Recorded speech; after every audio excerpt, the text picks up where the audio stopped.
अगला जो है हमारे पास नेटवर्क डेज है। नेटवर्क डेज भी ऑर्गेनाइजेशंस में काम आता है। नेटवर्क डेज आपको वर्किंग डेज कैलकुलेट करके देगा। इन्हीं डेट्स के बीच में अगर आपको नेटवर्क डेज कैलकुलेट करने हैं इज इक्वल टू, मैं डेट्स वही ले रहा हूं जो मेरे पास थी अभी, network days start date comma end date 23 working days हैं। ये कैसे होता है?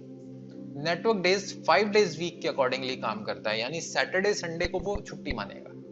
आप कैलेंडर चेक करेंगे जनवरी का, तो 1 जनवरी से लेकर 31 जनवरी तक 8 सैटरडे 8 संडे हैं, ठीक है। तो 31 माइनस 8 23 आता है। तो नेटवर्क डेज सैटरडे संडे को हटाकर जो वर्किंग डेज आते हैं उनकी कैलकुलेशन आपको देगा। तो नेटवर्क डेज कैलकुलेशन देता है आपको 2 डेट्स के बीच में, जिसमें वो सैटरडे एंड संडे को रिमूव कर देता है। तो आपको टोटल वर्किंग डेज की कैलकुलेशन मिलेगी। लेकिन इसके अलावा आप हॉलीडेज को अलग से कंसीडर कर सकते हैं। फॉर एग्जांपल हमारे यहाँ 26 जनवरी की एक नेशनल हॉलीडे है, तो मैं एक हॉलीडेज की लिस्ट बना लेता हूँ 26 जनवरी। और एक हॉलीडे हमारे यहाँ 13 जनवरी की थी, लोहड़ी की। तो ये 2 हॉलीडेज हैं। तो तीसरा आर्ग्यूमेंट जो है आप इसमें डालेंगे हॉलीडेज का, और हॉलीडेज में आप अपनी हॉलीडेज को सिलेक्ट कर लेंगे इस तरह से और आप एंटर करेंगे। अब देखिए मैंने हॉलीडेज डाली हैं 2, लेकिन मेरा दिन कटा है 1। क्यों? बिकॉज इनमें से एक हॉलीडे जो है वो संडे को ही थी। 26 जनवरी ऑलरेडी संडे था, लेकिन 13 जनवरी जो है वो वर्किंग डे था। तो सिर्फ ये दिन कम हुआ है। पहले आंसर आ रहा था 23 और अब आंसर आ रहा है 22, ठीक है। तो यानी 2 छुट्टियां डालने पर एक ही कटी है। तो इस तरह से ये काम करेगा। यानी अगर आपकी हॉलीडेज और सैटरडे संडे सेम दिन पे आ रहे हैं तो उसको वो एक ही दिन कंसीडर करेगा। ऐसा नहीं कि उसको 2 बार कैलकुलेशन हो जाएगी, उसकी डबल काउंटिंग नहीं होगी।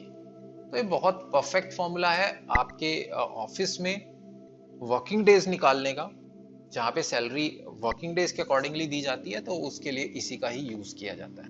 लेकिन अब बहुत सारे कंट्रीज हैं जहाँ 5 डेज वर्किंग नहीं है। ये तो एक स्टैंडर्ड हो गया कि 5 डेज वर्किंग को ही आप इसमें कंसीडर करेंगे। तो उसके लिए हमारे पास है network days international formula, network days .intl।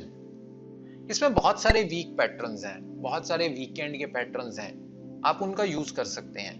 अब जैसे स्टार्ट डेट मैंने ले ली कोमा, एंड डेट ले ली कोमा। अब देखें टाइप्स, देखें बहुत सारे पैटर्न्स हैं। सैटरडे संडे हॉलीडे है, संडे मंडे हॉलीडे है, मंडे ट्यूसडे है, या संडे ओनली है, मंडे ओनली है, ट्यूसडे ओनली है। जो भी आपके यहाँ स्टैंडर्ड फॉलो होता है। अब मेरे यहाँ पर खाली संडे ओनली होता है तो मैं इसको ले लूंगा, ठीक है। उसके बाद मेरी लिस्ट ऑफ हॉलीडेज, उस रेंज को मैं सिलेक्ट कर लूंगा और यहाँ पे ले लूंगा, ठीक है। अभी मैं लिस्ट ऑफ हॉलीडेज वापस से बना लेता हूँ। तो अब ये 27 वर्किंग डेज हैं और हॉलीडेज में इन दोनों हॉलीडेज को ले लेता हूँ, ठीक है। अब देखिए 26 वर्किंग डेज आ गए हैं, बिकॉज 13 जनवरी मंडे है और 26 जनवरी संडे है। तो संडे वाला यहाँ पर काउंट नहीं होगा, बिकॉज ऑलरेडी वो काउंट हो चुका है। लेकिन जो मंडे की छुट्टी थी वो अब कंसीडर की गई है। तो इस तरह से उन हॉलीडेज को काट के अब मेरे 26 वर्किंग डेज आ गए हैं। और अगर 26 जनवरी की छुट्टी को नहीं लेते हैं तो कोई फर्क नहीं पड़ेगा, जबकि 13 जनवरी को छुट्टी को नहीं लेते हैं तो फर्क पड़ेगा। तो उम्मीद करता हूं आपको नेटवर्क डेज और नेटवर्क इंटरनेशनल डेज क्लियर हो गए होंगे। यहां तक के फॉर्मूलाज आप प्रैक्टिस करें, ये बहुत ज्यादा काम आने वाले फॉर्मूलाज हैं। आगे बढ़ते हैं टुडे। टुडे नाउ की तरह काम करता है, एक अपडेट होने वाला फंक्शन है। जब भी आप एक्सेल खोलेंगे तो वो ऑटोमेटिकली अपडेट हो जाएगी। इसमें कोई भी आर्ग्यूमेंट नहीं डलेगा, सिंपली ब्रैकेट ओपन करके आपको क्लोज कर देनी है, तो ये करंट डेट आपको मिल जाएगी। अगला जो फॉर्मूला है day, day month year our and minute. ये आपके किसी भी जगह अगर आपने डेट एंड टाइम डाला है तो उसमें से day month year our and minute को एक्सट्रैक्ट करके दे देगा। इसको समझाने के लिए मैं इस वाले नाउ से जो हमारी डेट आई थी उसको मैं ले लेता हूं। अब देखिए इज इक्वल टू, अगर मैं डे कर देता हूं, सीरियल नंबर में आपके पास डेट या टाइम या डेट टाइम का कॉम्बिनेशन कुछ भी हो सकता है।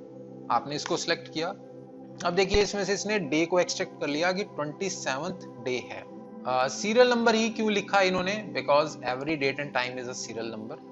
अगर मैं इस वाले सेल को कॉपी करके यहाँ पे पेस्ट कर देता हूँ और पेस्ट वैल्यू कर देता हूँ, तो आप देखें इसका एक सीरियल नंबर है 43948। ये डेसिमल से पहले का ये डेट को बता रहा है और डेसिमल के बाद का ये टाइम को बता रहा है। इसको मैं पहले आपको डेमोन्स्ट्रेट करके दिखा चुका हूँ, तो मैं ज़्यादा डिटेल में नहीं जाऊँगा।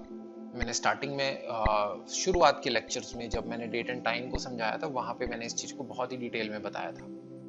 उसी तरह से आप मंथ एक्सट्रैक्ट कर सकते हैं। मंथ लिखेंगे तो कहीं पर भी डेट एंड टाइम आपके पास है और उसमें से आप ये देखना चाहते हैं कि महीना कौन सा है, या खाली आप एक सेल में मंथ वाली वैल्यू प्रिंट कराना चाहते हैं, या खाली ईयर वाली वैल्यू प्रिंट कराना चाहते हैं, या सिर्फ आवर वाली वैल्यू, और या सिर्फ मिनट वाली वैल्यू। तो इस तरह से आप day, month, year, hour, minute इन सब का यूज कर सकते हैं। इसके अलावा अगर आप सेकंड की वैल्यू भी निकालना चाहते हैं तो वो भी आप कर सकते हैं। उसके लिए आप सेकंड टाइप करेंगे और सिलेक्ट कर लेंगे। यहाँ भी आपको दिख नहीं रहा कि सेकंड कितना है, लेकिन जब ये फंक्शन अप्लाई हुआ था तब हो सकता है सेकंड 6 रहा होगा। अभी मैं अगर रिफ्रेश कर लेता हूँ किसी भी सेल को, हाँ देखिए जिस वक्त मैंने रिफ्रेश किया तब सेकंड 25 आ रहा होगा, तो ये 25 इसने दिखा दिया। तो आप इन सब का यूज करके डेट एंड टाइम से रिलेटेड कोई भी वैल्यू अपनी स्क्रीन पे ले सकते हैं और उसका फॉर्मूलाज में, कैलकुलेशंस में यूज कर सकते हैं। तो नेक्स्ट वीडियो में बात करेंगे हम बहुत ही important topic V lookup and H lookup की। So guys, thank you for watching, bye bye.